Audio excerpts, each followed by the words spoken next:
Hey everyone, I'd just like to make a little video now to share with you the secrets of my life that I have, a balanced and happy, healthy life, so to speak. Somebody asked me a while ago, Owen, could you do a video of your practices, your morning or living practices? How do you stay sort of like so well and healthy so much? And I'd like to tell you a story today of when I went to the Body, Mind, Spirit Festival in Ireland just a couple of months ago, and I went to see two people. One was a psychic. One was a guy who could touch your hair and touch your hand, and he could pick up energy from physical issues in your body, and he's psychic too. He was a beautiful man. Oh man, I really strongly connected with him. He was my favorite my favorite guy at the events. Like, I just felt kind of like heart melted when I saw him. I don't know, it was really nice. I even gave him a kiss on the cheek like a few times. We just knew we both loved each other and liked each other so much. And my mum got a reading, and my Sally and myself got a couple together reading. But he was such a nice, warm and nice man. He was almost fully blind. He could only probably see 1 foot, 2 foot max in front of him. He'll be coming back again. I look forward to seeing him. But I went to see also another guy who works, he is a psychic guy who works using tarot cards as the tool to help his psychic abilities. And he also takes pictures of auras. And I went to get my picture taken because I never properly got my picture taken before. The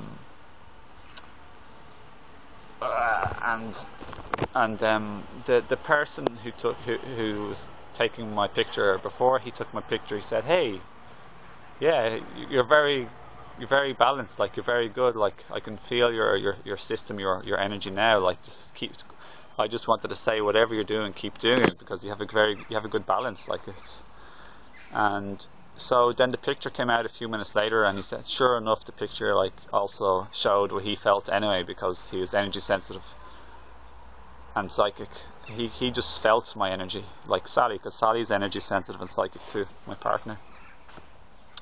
If you're interested in like looking at Sally's website to learn more about my partner, my lovely, beautiful girlfriend Sally, you can look below at the links and you can see her website, physicalandspiritual.com, and you can see if you're interested in something related to physical or spiritual with her. So she does readings and energy healings from a distance. So let me tell you more about the story, shall I? Thank you, tree, love you. I was just kissing the tree there, you probably missed me. Let's catch it in camera. There we go. Maybe a bit of... So the story went on that half of my aura, just a little bit over half, was purpley, and the other half was reddish. Almost a half, less than half.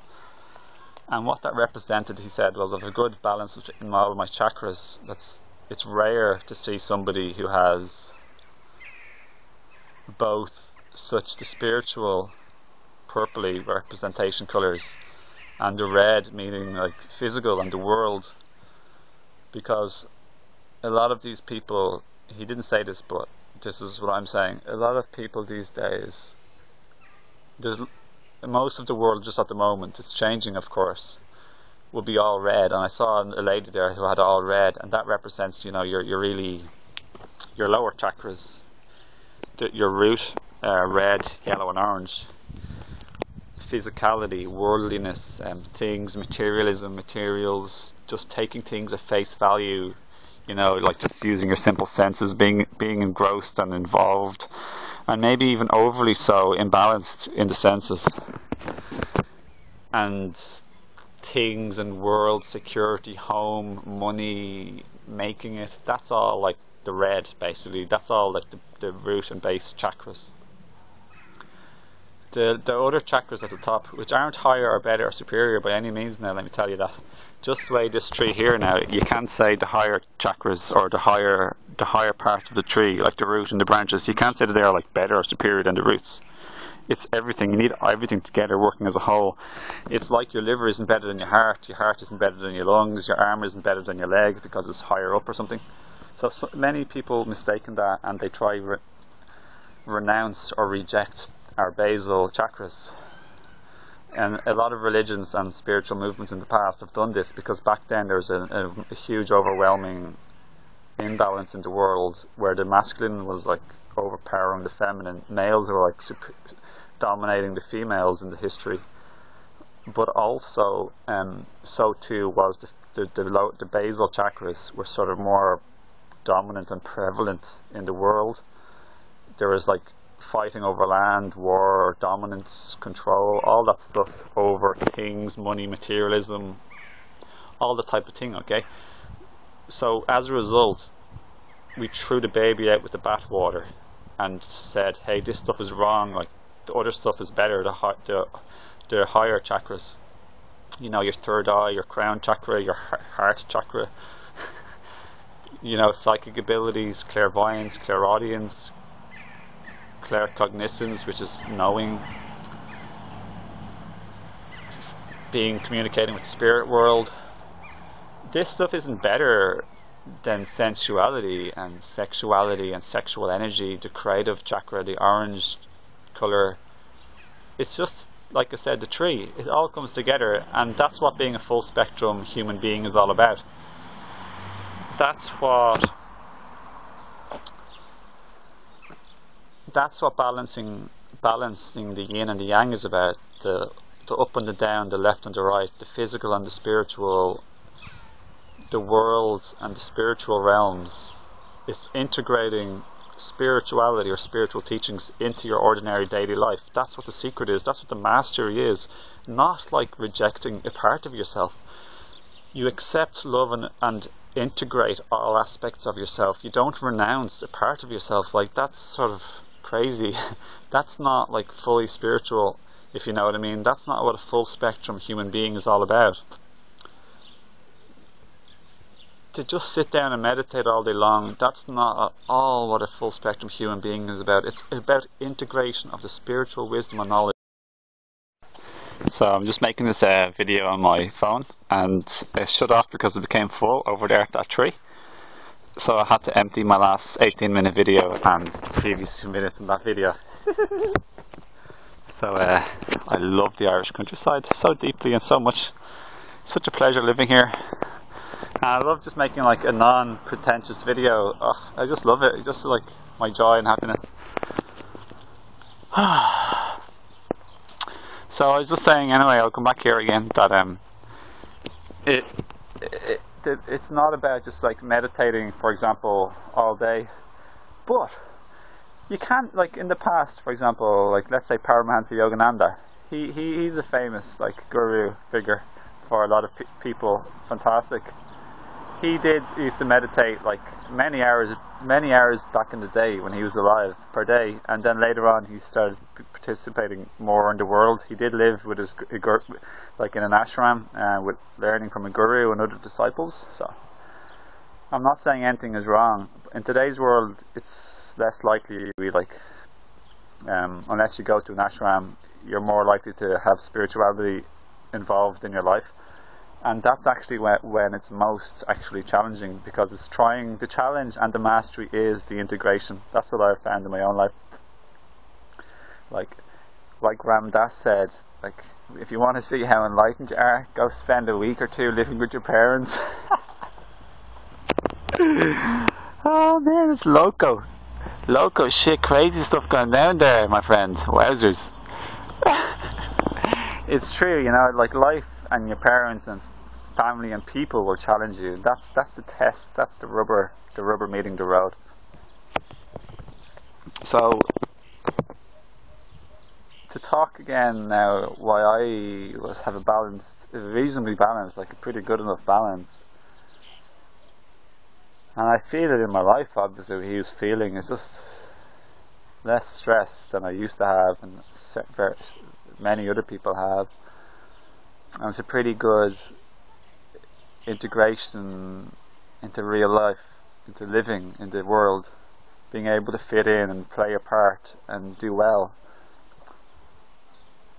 One of the biggest things I have going and practicing, like he said, whatever your practices are, keep doing it. And I was like, then it took me a while, like even till I'd already left, I was thinking like, what are my practices like? I don't do anything. That was the hilarious part.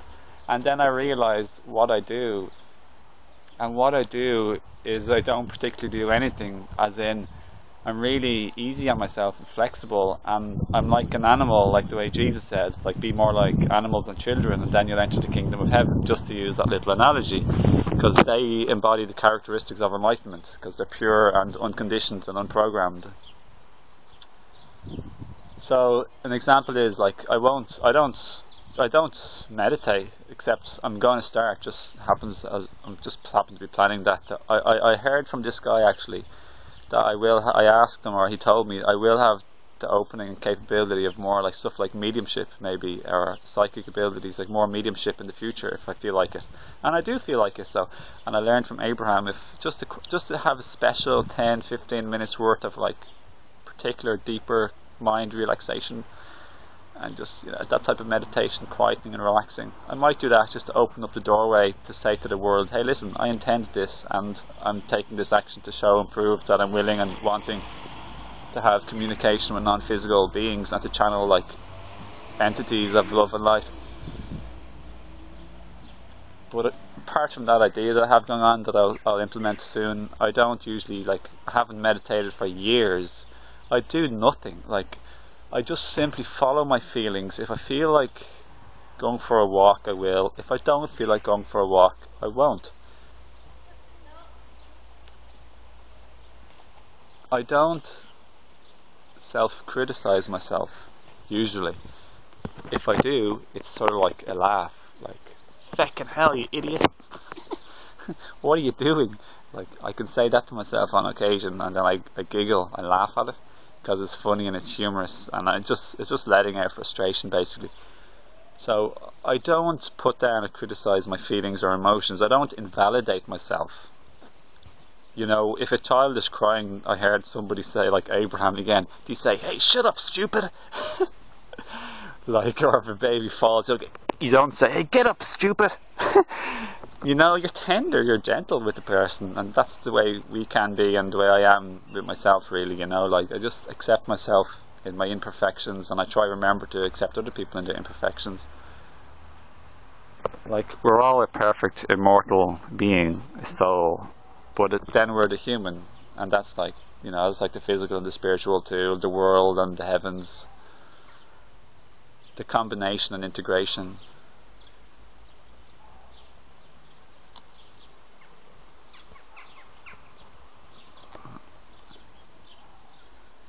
So, what I was trying to get at earlier, is a minute ago, is that I don't force myself to do things that I think I should, in the same way as most adults do, but that children and animals don't.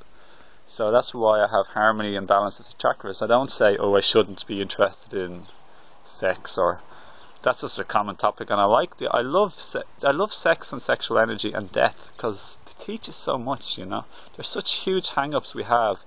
The whole sensuality and renouncing our lower chakras, our basal chakras, like that causes so much disturbance in people and an imbalance. That's all I can say.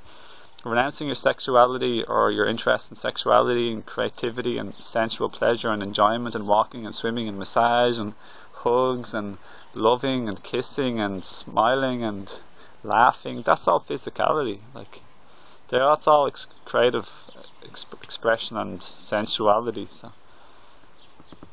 And then there's death. That's a different topic, but yeah, there's no death, but there's obviously the death of the physical body, but there's no death of you. But so, and to say I should meditate for half an hour or an hour or 2 hours or 5 minutes a day, I should do this if I'm spiritual. Like that's not true. There's no shoulds. Shoulds don't exist. The question is, do I want to? Usually I don't want to, and I don't, and I feel great in life because I'm not forcing myself to do things I don't like. Like some in the past, I used to go to college because I don't know, doing something I didn't even like, and I just thought, ah, sure, it's only one more year, and I hated that year. Should I have stayed there? Like I did, and it was perfect because it happened. But I wouldn't do that again because I've learned from that. I just don't do things I don't like or resonate with, and just try and follow your heart and follow what you really like and love in life. Do what you're passionate about, what you're interested in. Do you like making jewellery? Try make a jewellery business. Set it up online. Get active and creative and innovative, as in creative, and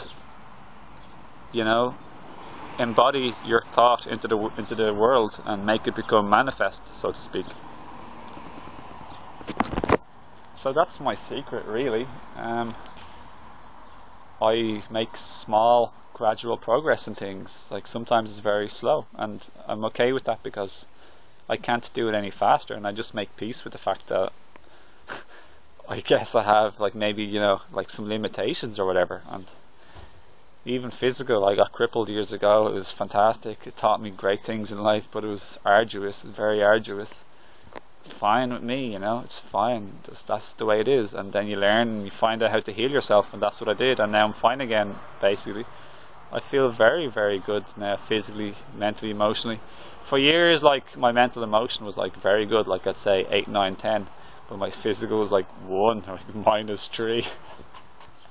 I'll just give it a 1. I could still walk a bit. Couldn't cycle or run or carry anything heavy or walk for far, but at least I could still walk and I had my legs. But people have lost legs, and if anyone's missing it, they've lost their legs. You're not a hopeless case either, so it's okay. But guys, in the last few minutes, what I've said there, guys and ladies, guys, meaning everybody, guys, I think what I said there could really help you in life to just quit doing what you hate. Start, or at least try and decide, start doing what you love. Follow your true heart. Open your heart. Integrate in life. Stop being against things. Try to let go of the whole idea of good and bad, right and wrong, because they don't actually exist. But what does exist is what we like and dislike. For example, this might sound hard to some people watching, but should I try and trigger some? I don't want to try and trigger some people, but should I say something that could trigger? Let's say, I don't know, I don't really want to say anything that's harsh, but let's say killing, for example. It's not usually, let's say, I'll just say things aren't right or wrong, but personally, I really don't like people that kill each other. I hate it, so I just don't like it. It's something that I prefer not. I prefer compassion and peace over hatred and violence. I prefer understanding over not understanding. And when you empathize and understand with somebody, you love them like the human, and then you don't want to hurt them, and you want to protect them. And that's the way I feel with animals too. I prefer not to try participate in their killing behind closed doors by somebody else, and then I buy them in a packet in the supermarket, their muscles.